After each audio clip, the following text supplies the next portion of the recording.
हम जैसे अध्यापक रोड पे आए हैं, जिस दिन सरकार हमारी बात मान लेगी हम फिर से अपने स्टूडियो में जाके मार्कर उठा लेंगे, पढ़ाना शुरू कर देंगे। जो हमारी मांगे हैं वो ये हैं कि एडुकेटी को बैन करें, पहला पॉइंट है एडुकेटी को बैन करें।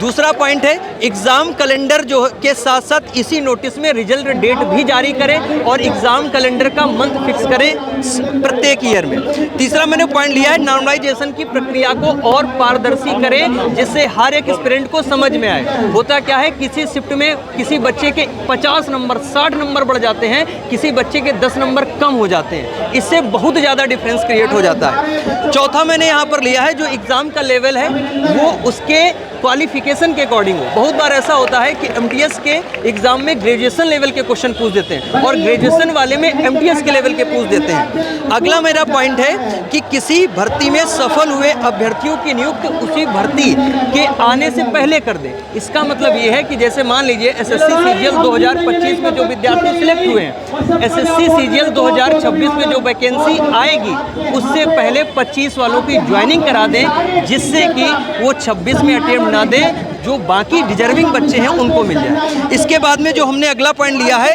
कि हर परीक्षा में वेटिंग लिस्ट जारी कर दें। बहुत बार सर ऐसा होता है कि 0.5 से बच्चा रह जाता है, उसका लास्ट अटेम्प्ट होता है। अब किसी एस्पिरेंट की 3 जगह जॉब लग चुकी है तो वो सीट खा जाता है, अब वो ज्वाइन तो एक जगह करेगा, इसलिए मैंने बोला है यहाँ वेटिंग लिस्ट जारी कर दें। सेंटर्स इस बार अंडमान निकोबार तक गए हैं, एकदम से 1200 किलोमीटर सेंटर दूर गए हैं। अब इससे जब बात की जाती चेयरमैन साहब से, चेयरमैन साहब कह रहे थे हमारे ज़माने में तो ऐसे ही दूर जाते थे, हमारे ज़माने में तो बैलगाड़ी से हम पेपर देने जाते थे। तो मेरे ख्याल से ये चीज़ गलत है, क्योंकि फीस तो 100 रुपये ले रहे हैं, तो कुछ ना कुछ तो चीज़ों का ध्यान रखना चाहिए।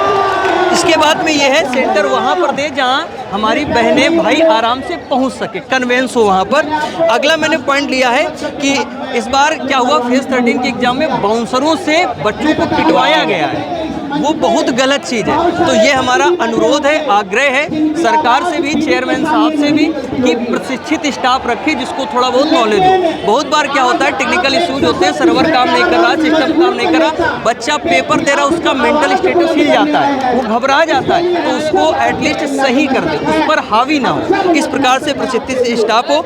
टेक्निकल इश्यूज जो है, टेक्निकल इश्यूज सिस्टम कभी कभी नहीं चल रहा है, ज़्यादातर ये हुआ माउस नहीं काम कर रहा, कीबोर्ड नहीं काम कर रहा है, पेन के नाम रिफिल दी जा रही है लिखने के लिए, इन सब चीज़ों पे सुधार हो। और जो लास्ट पॉइंट है वो ये है कि गलत क्वेश्चन एग्जाम में देता है एसएससी और बच्चों से पैसा लिया जाता है, ये कहाँ का न्याय है। और चलो 1-2 क्वेश्चन गलत